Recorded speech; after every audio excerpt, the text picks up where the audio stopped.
Good morning. आज आप लोग को त्रिकोणमिति में 8.2 चालू करेंगे।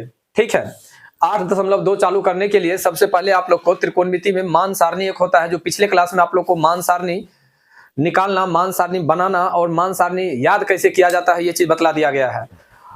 हमें उम्मीद है जो आप लोग को मान सारणी पूरा याद है, और मान सारणी के अनुसार आज हम आप लोग को 5 क्वेश्चन बतलाते हैं। ठीक है देखिएगा, पहले ही बोल दें, जो अगर बट्टा में रूट रहता है, यानी किसी परिमेय संख्या के हर में अगर रूट रहता है तो उसका परिमेयकरण किया जाता है। ये बात को अच्छा से समझ लीजिए और आगे क्वेश्चन को हम लोग बनाते हैं। देखिए, सबसे पहला क्वेश्चन कहता है आपको sine 60 degree cos 30 degree plus sine 30 degree cos 60 degree, इसका मान निकालने के लिए अगर आपको कहे तो कैसे हम लोग निकालेंगे। तो सबसे पहले तो क्वेश्चन में जो लिखा हुआ है लिख लीजिए। ठीक है, लिखा हुआ है sine 60 degree into cos 30 degree plus sine 30 degree into cos 60 degree. देखिए, क्वेश्चन आपका ये है और इसी क्वेश्चन को बनाना है। हम लोग बनाएंगे कैसे, तो सबसे पहले मान सारणी में याद करवाए हुए हैं आप लोग को। मान सारणी से साइन 60 का मान क्या होता है, कॉस 30 का मान क्या होता है, साइन 30 का मान क्या होता है, कॉस 60 का मान क्या होता है। देखिए, साइन 60 का मान होता है आपको √3/2, इंटू है तो इंटू कर दीजिए, और कॉस 30 का मान होता है फिर √3/2 प्लस साइन 30 का मान होता है 1/2 और कॉस 30 का मान होता है 1/2। देखिए, अगर बराबर अगर यहाँ पर 0 रहेगा तो या का चिन्ह देंगे, अगर बराबर नहीं रहेगा तो केवल यहीं पर बराबर का चिन्ह देंगे। √3 को √3 से गुना करेंगे तो 3 हो जाएगा, 2 को 2 से गुना करेंगे तो 4 हो जाएगा। यहाँ पर 1 को गुना करेंगे तो 1 होगा, और 2 को गुना करेंगे तो 4 होगा।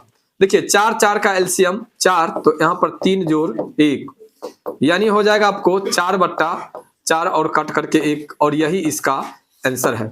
ठीक है, पहला क्वेश्चन का आंसर यही है। अगर मान सारणी आप लोग को अगर याद है, मान सारणी अगर याद है तो क्वेश्चन बनाने में कहीं से कोई दिक्कत नहीं है। देखिए, मान सारणी से पूरा बनता है। यहाँ पर पहले क्वेश्चन कहता है 60 डिग्री। अब 60 डिग्री का मान क्या होता है ये तो हमें मालूम होना चाहिए ना। तो 60 डिग्री का मान हमें मालूम है जो √3/2। ये इंटू का मतलब होता है गुना। अब गुना का चिन्ह होता है, तो देखिए cos 60 है, ये cos 30 है, तो cos 30 का मान सारणी में फिर देखेंगे। अगर याद नहीं है तब, अगर याद है, माइंड में अगर सेट है तब तो कोई दिक्कत ही नहीं है। तो cos 30 का मान लेंगे, cos 30 का मान फिर √3/2, बीच में प्लस का चिन्ह है तो प्लस का चिन्ह, साइन 30 का मान 1/2 तो 1/2 इंटू तो इंटू, cos 60 का मान 1/2 तो 1/2। तो देखिए, √3 को √3 से गुना करेंगे तो √9 होगा, और √9 का वर्गमूल 3 होता है, इसलिए डायरेक्ट हम आपको 3 लिख दिए हैं। कोई दिक्कत 2 को 2 से गुना करेंगे तो 4, प्लस है तो प्लस, 1 को 1 से गुना करेंगे तो 1, और 2 को 2 से गुना करेंगे तो 4। 4 का एलसीएम 4, तो 3 जोड़ 1 यानी भिन्न का जोड़ किए हैं, तो 3 1 4, 4/4 यानी 1। कोई दिक्कत क्वेश्चन में? पहला क्वेश्चन क्लियर है। देखिए, दूसरा क्वेश्चन इसका क्या कहता है। दूसरा क्वेश्चन में देखिए क्या कहता है।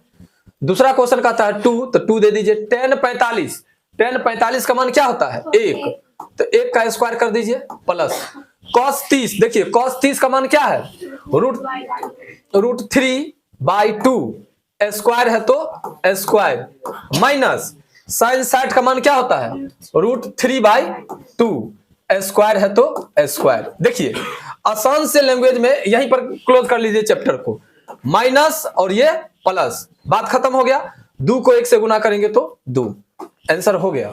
क्लियर है, आगे बनाने की कोई जरूरत नहीं है ना। अगर जो आदमी को आगे बनाने की इच्छा अगर हो तो कोई दिक्कत नहीं है, यहाँ पर लिख लेंगे 2 जोड़ 3/4 घटे 3/4। एक स्टेप बढ़ा करके यहाँ पर भी काट सकते हैं, नहीं प्लस और माइनस कट जाएगा, बात खत्म है। अगर इच्छा होगी जी नहीं सर यहाँ ने आगे भी बढ़ा करके ले चले, तो चलिए बट्टा में 1 कर लीजिए। 1 4 का एलसीएम कितना 4, तो 4 दूनी 8 घटे 3 घटे 3। अब देखिए ये ना होगा भाई, कहां पर ये प्लस होगा ना। चलिए देखिए, 4 8 3 11 घटे 3/8। अब देखिए सॉरी 4, तो 11 में से 3 गया तो कितना 8, अब बट्टा में 4। बताइए, बात तो वही है, इतना बढ़ाने की क्या जरूरत है क्वेश्चन को, कोई जरूरी है क्या? क्या बोले? नंबर मिलेगा नहीं बाबू, जो क्वेश्चन जितना के लायक हो। अगर मान लीजिए अगर आंसर यहीं पर मिल रहा है तो कोई जरूरी है आगे बढ़ाने का, केवल देखिए हाँ बनाने के लिए कहेगा तो कोई दिक्कत नहीं है, बाय प्रोसेस आइए। लेकिन आपको तो हम तीनों ढंग बतला दिए, यहाँ पर भी काट करके ला सकते हैं आंसर, यहाँ भी कर सकते हैं, बाय सिस्टम आना है तो ये भी ला सकते हैं, कोई दिक्कत। तो पहला और दूसरा क्वेश्चन में कहीं से कोई आदमी को कोई दिक्कत? दोनों क्वेश्चन आपको समझ में आ गया? देख लीजिए, ये 1 नंबर का आंसर 1 हुआ, 2 नंबर का आंसर 2 हुआ, तो 3 नंबर का आंसर क्या होना चाहिए? 3 नहीं, चलिए 3 नंबर का आंसर 3 नहीं होना चाहिए। तो पहला और दूसरा में कोई आदमी को कोई दिक्कत क्या? 8.2 का पहला और दूसरा क्वेश्चन बतलाया गया, इस दोनों में कहीं से कोई आदमी को कोई ऐतराज नहीं? तो आगे चलें। देखिए अब हम लोग चलते हैं 3 नंबर क्वेश्चन की ओर। 3 नंबर क्वेश्चन इसी में बनाएंगे, ठीक है। देखिए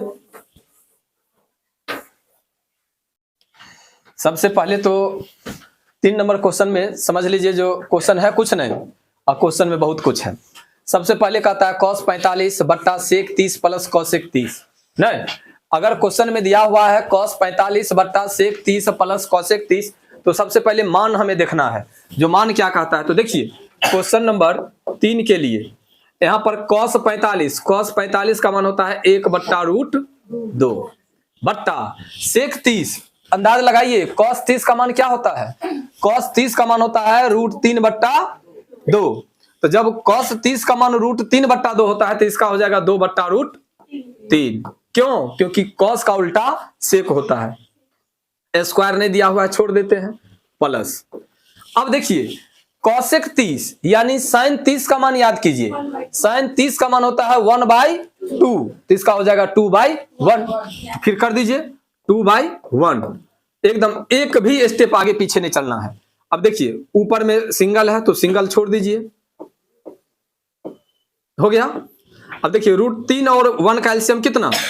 √3, तो यहां पर हो जाएगा 2 प्लस 2√3 इक्वल टू का चिन्ह है तो इक्वल टू का चिन्ह दे दीजिए, कोई दिक्कत? ये स्टेप समझ में आ गया। अब देखिए बट्टा का मतलब भाग होता है, गया।